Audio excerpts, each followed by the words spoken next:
함께 보실 하나님의 말씀은 구약 성경 아모스 1장입니다. 11월 4일 아모스 1장을 읽는다는데 1장은 15절까지 그리 길지 않으므로 처음부터 끝까지 말씀을 함께 봉독하겠습니다. 아모스 1장 1절부터 15절까지 말씀, 구약 성경 1275면 전후를 보시면 되겠습니다.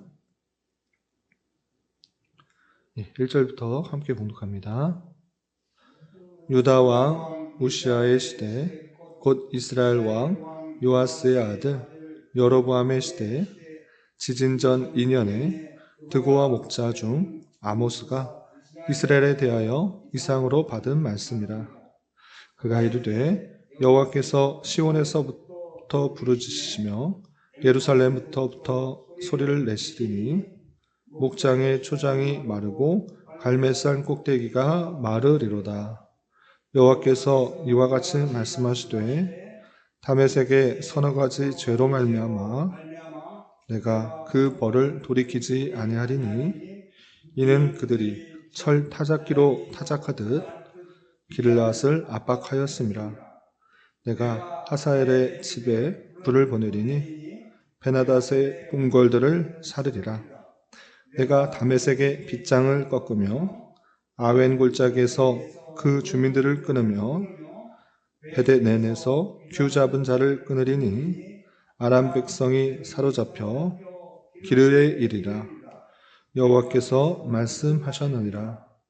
여호와께서 이와 같이 말씀하시되 가사의 서너 가지 죄로 말미암아 내가 그 벌을 돌이키지 아니하리니 이는 그들이 모든 사로잡은 자를 끌어 에돔에 넘겼습니다.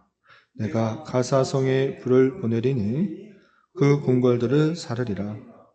내가 또 아스돗에서 그 주민들과 아스글론에서 규를 잡은 자를 끊고 또 손을 돌이켜 에글론을 치리니 블레셋에 남아있는 자가 멸망하리라. 주 여호와께서 말씀하셨느니라. 여호와께서 이와 같이 말씀하시되 두로의 서너 가지 죄로 말미암아 내가 그 벌을 돌이키지 아니하리니 이는 그들이 그 형제의 계약을 기억하지 아니하고 모든 사로잡은 자를 에돔에 넘겼습니다. 내가 두로성에 불을 보내리니 그 궁궐들을 사르리라. 여호와께서 이와 같이 말씀하시되 에돔의 서너 가지 죄로 말미암아 내가 그 벌을 돌이키지 아니하리니 이는 그가 칼로 그의 형제를 쫓아가며 긍휼을 버리며 항상 맹렬히 화를 내며 분을 끊없이 품었음이라. 내가 대만에 불을 보내리니 보스라의 궁궐들을 사르리라. 여호와께서 이와 같이 말씀하시되 암몬 자손의 서너 가지 죄로 말미암아 내가 그 벌을 돌이키지 아니하리니 이는 그들이 자기 지경을 넓히고자 하여 길르앗의 아이벤 여인의 배를 갈랐음이니라. 내가 라빠의 성에 불을 놓아 그 궁궐들을 사르되 전쟁의 날에 외침과 회오리 바람의 날에 폭풍으로 할 것이며 그들의 왕은 그 지도자들과 함께 사로잡혀 가리라. 여호와께서 말씀하셨느니라. 아멘. 예, 감사합니다. 오늘 함께 살펴볼 하나님 말씀은 아모스 1장입니다. 우리가 어제까지 요엘서의 말씀을 다 읽고 오늘부터 아모스의 말씀을 읽어 나가게 되는데 오늘 첫날이니까 간단하게 개요를 살펴보고 오늘 본문을 통해서 교훈받도록 하겠습니다. 여러분들 갖고 계시는 11월 말씀 일기 책자 앞쪽 부분에 보시면 소선지서 요엘서부터 하박국서의 개요가 나와 있습니다. 11페이지 보시면 아모스 개요가 나와 있는데요. 요거를 잠깐 보고 넘어가겠습니다. 1번 보시면 인물에 대한 설명이 있는데 아모스는 드고아 출신이다 되겠습니다. 우리가 1장 1절에서 살펴본 것 같이 아모스는 드고아 출신인데 드고아라는 지역이 어딘가 익숙하지는 않은데 설명에 있다시피 드고아는 예루살렘에서 약 20km, 베들레헴에서 남쪽으로 9.7km 정도 떨어진 곳이다 이렇게 되어 있습니다. 그리고 활동 연대는 1장 1절에서도 나와 있다시피 유다 왕 우시야와 이스라엘 왕 여로보암 시대 때 계시를 받아 활동했던 선지자인데, 그러니까 대략적으로 BC 760년에서 750년까지 활동했던 그런 선지자다, 이렇게 생각하시면 되겠습니다. 특별히 여로보암이 북이스라엘을 다스리고 있을 때는 북이스라엘에 번영하였던 시대라는 것들을 염두에 두면서 읽어나가시면 되겠습니다. 그리고 3번을 보시면 주제와 문학 구조 있는데, 이 아모스서 총 9장까지 되어 있는데 이해를 돕기 위해서 네 부분을 나눌 수 있는 네 부분을 나눴는데, 1장, 2장은 8개의 예언으로 되어 있고, 또 3장부터 6장까지는 3개의 설교로 되어 있고, 또 7장부터 9장 10절까지는 5개의 환상, 그리고 9장 11절부터 15절까지는 5개의 언약으로 되어 있다, 이렇게 생각하시면 되겠습니다. 그래서 여러 나라들에 대한 예언과 3편의 설교, 5개의 환상, 또 5개의 언약으로 되어 있는 말씀이다, 이렇게 염두에 두시고 읽어나가시면 되겠습니다. 그리고 아모스는 기본적으로 심판의 메시지를 담고 있는데, 열방들에 대한 심판을 예언하며 이스라엘에게 하나님의 심판하신다라는 말씀과 환상을 전하고 있는 것입니다.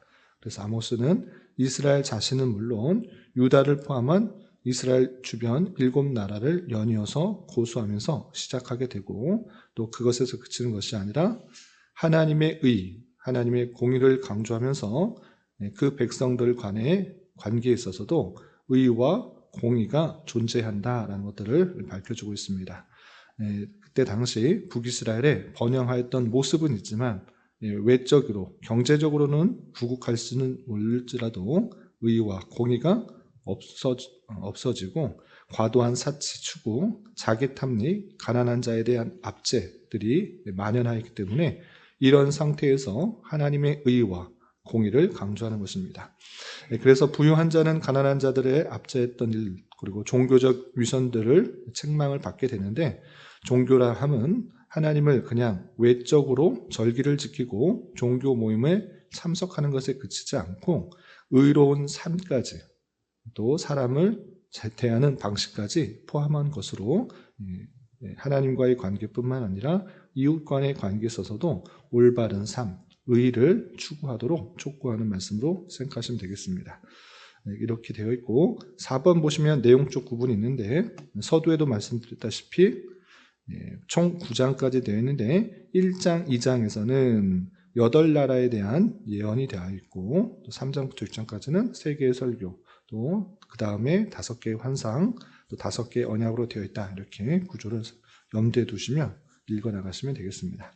다시 본문으로 돌아오도록 하겠습니다. 오늘 아모스 1장인데 1장과 2장에서는 8나라에 대한 심판에 대해서 설명하고 있는데, 우리가 1장만 살펴볼 테니까 1장은 어떤 나라들에 대한 심판이 있는가 눈으로 보시기 바랍니다. 3절에 보시면 다메섹 이렇게 되어 있고, 또 6절에서는 가사, 9절에서는 두로, 11절에서는 에돔, 13절에서는 암몬, 이렇게 되어 있습니다. 그리고 이어지는 내일 말씀 본문인 2장에서도 2장 1절에 모압, 2장 4절에 유다, 그리고 6절에 이스라엘, 이렇게 총 8나라에 대한 심판에 대해서 나오고 있는데, 똑같은 방식으로 이렇게 설명을 하고 있습니다. 어떤 방식인가?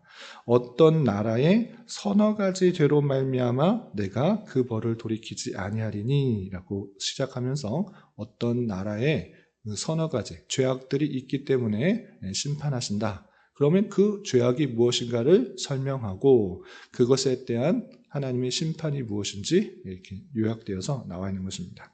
그래서 다메섹, 가사, 두로, 에돔, 암몬, 오늘 1장에 있는 5나라는 어떤 죄악들이 있었는가 살펴보게 될 것인데, 공통적으로 그 나라들의 공통적으로 말하는 죄악이 있습니다. 그건 무엇이냐? 다른 죄악에 대해서 말하는 것이 아니라 하나님의 백성과 가운데서, 관계 가운데 있어서 그 죄악이 무엇인지를 지적하고 있다라는 특징이 있는 것입니다. 예를 들어서 3절에서 보시면 다메섹, 그러니까 아람 지역의 수도인 그 다메섹의 죄는 무엇이라고 지적하는가 보시면 3절 말미에 그들이 철 타작기로 타작하듯 길르앗을 압박하였음이라 라고 표현하고 있습니다. 그래서 길르앗은 요단강 동쪽에 있는 이스라엘 백성들의 지역이었던 것입니다. 그러니까 이 다메섹, 아람이라는 나라는 그 이스라엘 나라의 관계에 있어서 아주 큰 압박을 하고 있었다. 철 타작기로 타작하듯 많이 압박하여서 수탈을 하게 되었다. 이렇게 표현하고 있는 것입니다.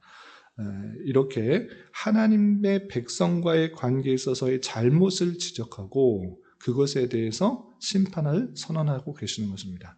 그 다메섹이 그 죄만 있었던 것이 아니라 다른 많은 죄가 있었을 것임에도 불구하고 하나님께서 그 죄를 지적하는 것은 길르앗을 철 타작기로 타작하듯 압박하고 그것을 수탈하였다라는 그 죄를 지적하고 심판을 선언한 것입니다.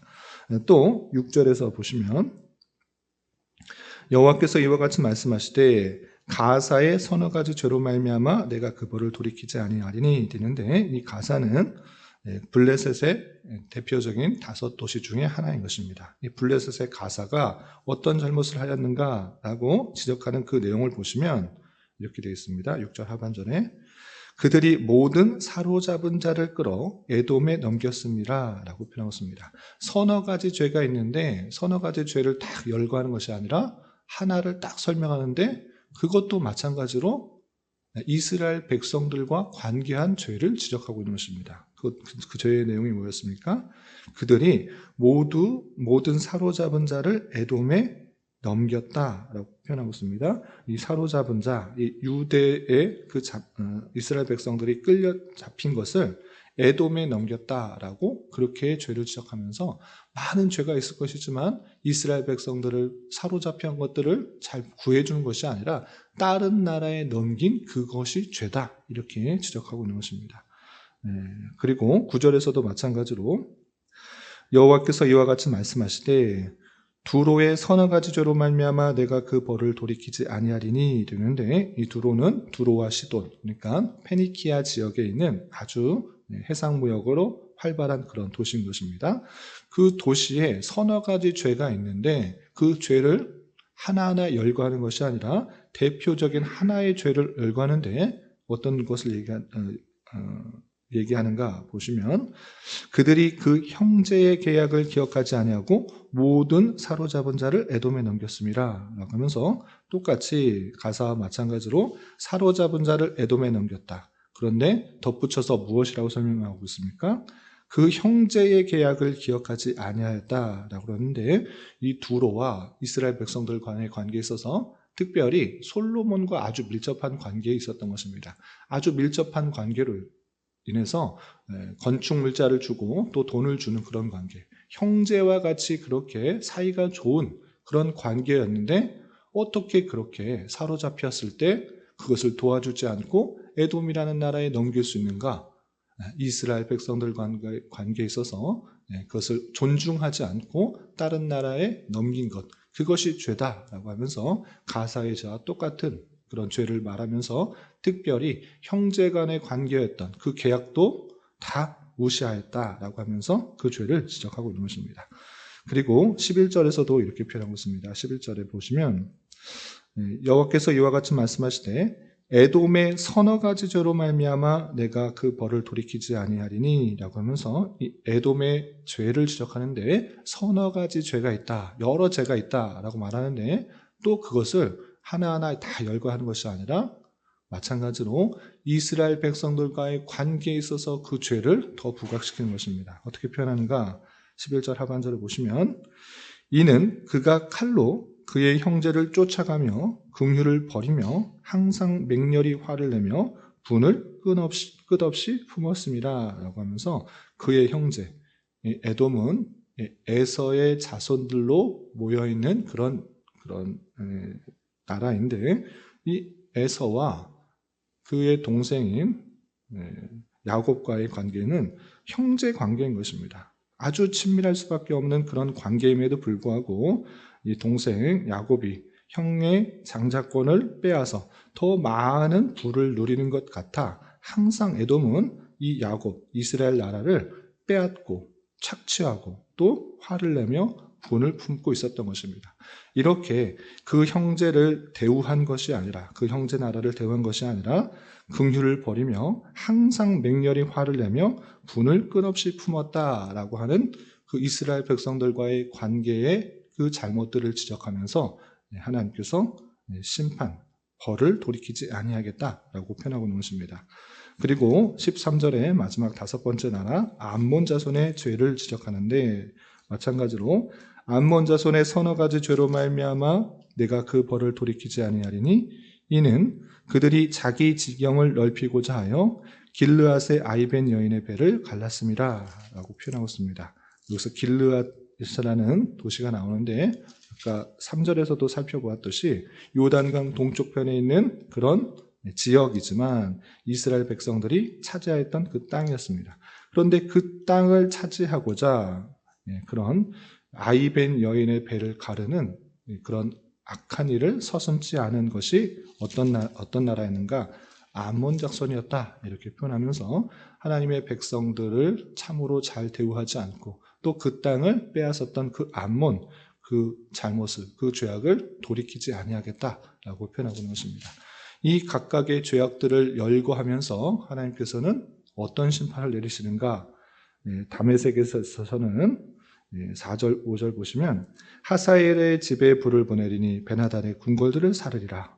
다메섹의 빗장을 꺾으며 아웬 골짜기에 그 주민들을 끊으며 베다덴에서 규잡은 자를 끊으리니 아람 백성이 사로잡혀 길에 이를 것이다 라고 하면서 그 지역의 왕과 또 백성들이 큰 전쟁으로 말미암아 크게 불타고 어려움에 겪을 것이다 라고 표현하고 있고, 또 7절, 8절 보시면 가사의 죄로 말미암아 받게 되는 그 심판의 내용이 나와 있는데, 마찬가지로 가사의 성에 불을 보내리니 그 궁궐들을 사르리라. 내가 또 아스돗에서 그 주민들과 아스골론에서 귤을 잡은 자를 끊고 라고 하면서 왕과 또 백성들에게 전쟁으로 말미암아 큰 심판을 받을 것을 설명하고 있습니다. 마찬가지로 10절에서도 내가 두로 성에 불을 보내리니 그 궁궐들을 사르리라 라고 하면서 성에 불을 놔서 완전히 없어지게 될 것을 예언하는 말씀이 나오고, 12절에서도 내가 대만에서 불을 보내리니 보스라의 궁궐들을 사르리라 라고 하면서 불로 대만의 궁궐들을 사르는 일들, 또 14절 15절에 보시면 라빠의 성에 불을 놓아 궁궐들을 사르되 전쟁의 날에 외침과 회오리바람의 날에 폭풍을 할 것이며 그들의 왕은 그 지도자들과 함께 사로잡혀 가리라 라고 하면서 이 주변의 여러 나라들이 하나님의 백성들과의 관계에 있어서 올바르게 대우하고 또 형제 간의 그 개혁들을 깨고 또 같은 형제임에도 불구하고 많은 수탈과 약탈과 인륜으로서 하지 말아야 될 행동까지 하는 그런 죄악으로 말미암아 큰 불을 보내고 또 수탈을 당하게 되고 완전히 없어지게 될 그 말씀들을 예언하는 내용들을 살펴볼 수 있습니다. 이런 말씀을 통해서 알려주고자 하는 내용은 아주 분명합니다. 그것은 무엇인가? 하나님께서 이스라엘 백성들 또는 유대 땅에서만 다스리는 것이 아니라 온 열방을 하나님의 통치 가운데 다스리고 있다는 것을 분명히 알려주고 있는 것입니다. 그러므로 이스라엘 백성들은 유대 땅에만 계시는 하나님이 아니라 온 세상 열방을 하나님의 뜻 가운데 또 하나님의 기준 가운데 선과 악을 판단하여서 심판하신다는 사실들을 잊지 말아야 될 것입니다. 그러므로 하나님께서는 온 세상을 주님의 뜻 가운데 공의로 판단하셔서 그 잘못들을 지적하시는 그 하나님으로서 우리가 인식해야 될 것이고, 특별히 하나님께서 그 열방들을 판단하시고 심판하시는 가운데 있어서 무엇을 잣대로 하셨는가 기억해 볼 때 하나님의 백성들을 함부로 대우하고 핍박하고 수탈하고 그 계약권의 관계를 다 깨어버린 그것들을 지적하시는 그 말씀들을 우리 살펴봐야 될 것입니다. 그러므로 때때로 세상으로부터 열방으로부터 대단히 많은 모욕과 또 핍박과 탄압을 줄 때라도 낙심할 것이 아니라 하나님께서 그 열방들을 하나님의 때에 하나님의 방법으로 반드시 심판하신다는 사실들을 기억하며 우리가 잘 감당해야 될 것입니다. 때때로 하나님을 믿는다는 이유로 조롱을 받고 핍박을 받고 또 여러 가지 불이익을 받을 때 낭만과 좌절에 그칠 것이 아니라 하나님께서 하나님의 때에 그 세상들을 심판하실 줄 알아 우리는 그런 환난과 역경을 더욱더 하나님을 찾고 의지하고 하나님께서 공의를 베풀어 주셔서 저 세상들을 하나님의 때에 올바르게 심판하시다라는 심판하도록 하는 하나님을 찾고 의지하는 방편으로 삼아야 될 것입니다. 그리고 우리는 항상 선을 행하는가?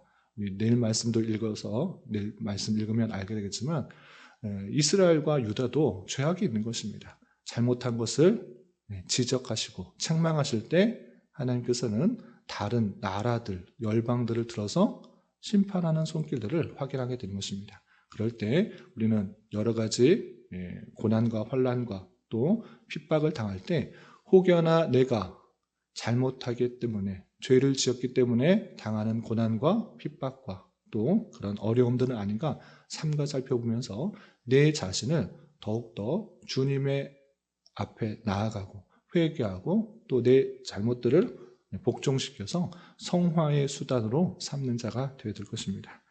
그리고 이 모든 것을 통하여서 하나님께서는 오직 하나님만을 의지하고 또 하나님의 뜻 가운데 이 모든 통치를 이루어서 하나님의 백성의 거룩함과 순결함으로 나아가는 방편이라는 것들을 잊지하며 살아가야 될 것입니다. 이런 말씀의 교훈에 따라서 우리가 하나님을 더욱더 믿는 하나님의 열방을 통치함을 믿는 가운데 우리가 더욱더 하나님의 선하심을 믿고 또 하늘나라를 소망하는 자로서 살아가야 될 것입니다. 이런 저와 여러분이 되시기를 주님의 이름으로 부탁을 드립니다. 기도하겠습니다. 하나님 아버지 감사합니다. 오늘 말씀을 통하여 이스라엘 주변의 여러 나라에 대한 죄악과 그에 대한 심판의 선언의 말씀을 대하였습니다. 이런 말씀을 대하는 자로서 하나님께서 이스라엘 백성들뿐만 아니라 온 열방을 다스리며 통치하심을 잊지 않게 하여 주시고 때때로 하나님을 알지 못하는 세상으로부터 다양한 핍박과 조롱이 있을 때 너무 낭망하지 말고 더욱더 내 자신을 되돌아보며 영원한 하늘나라를 소망하는 기회로 삼게 하여 주시옵소서. 주님, 11월은 결산과 계획이라는 주제로 한 달을 보내려고 합니다. 한 해를 되돌아보며 내년을 잘 보완하고 계획하여 주님의 교회를 더욱더 잘 세워나갈 수 있도록 은혜를 더하여 주시옵소서. 주님, 교회 내 육체의 질병과 연약함으로 병원에 치료를 받는 여러 성도들과 그 가족들 있사오니 주님 붙들어 주셔서 건강하게 잘 회복될 수 있도록 은혜를 더하여 주옵시며 가족의 전도와 신앙을 위해 직장과 사업장의 문제로 주님께 간절히 기도하는 여러 지체들이 있사오니 주님께서 그 모든 사항과 여건, 마음과 생각을 주장하여 주셔서 우리의 기대와 소망보다 훨씬 더 풍성한 것들로 채워주는 하나님을 깊이 경험할 수 있는 기회 되도록 인도하여 주시옵소서. 이 시간 각자 간절하게 간구하는 기도 제목 주님께서 들으시고 가장 선한 것들로 응답하여 주시옵소서. 예수님의 이름으로 기도 올리옵나이다. 아멘.